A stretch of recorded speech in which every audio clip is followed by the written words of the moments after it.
I've just done this very quick bridal scarf to show my students today on day 5 of the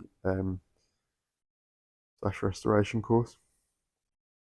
So you can see why we had a need to repair this end of this stile. This joint was completely degraded. There's a little bit of decay that's run up there, and I didn't like this stain in here, which is the reason I cut it off so high. I wanted to make sure the key point when you're doing these bridal scarves, you need enough meat here above your mortise. That one, like I say, that one's quite long, but I wasn't keen on all this brown staining in here.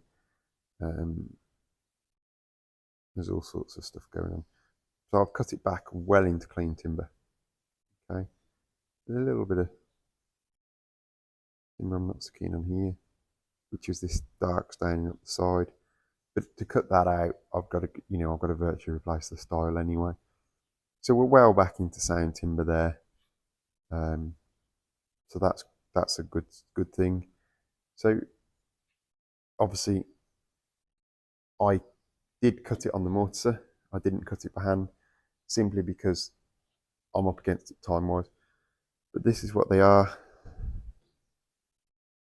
If I can pull the peg out and hold it all at the same time, it's not easy one-handed.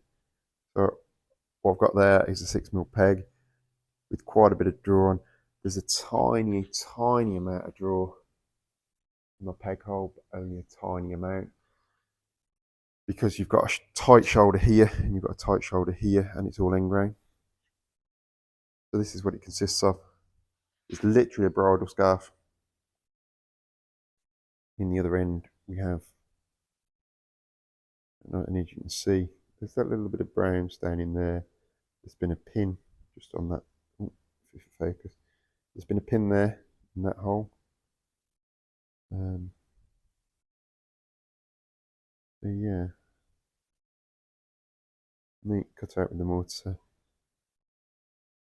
and that's that glazing pin, which is why I cut it where I cut it, to make sure I missed that pin. Yeah. So this is a common sort of a repair for me for stiles.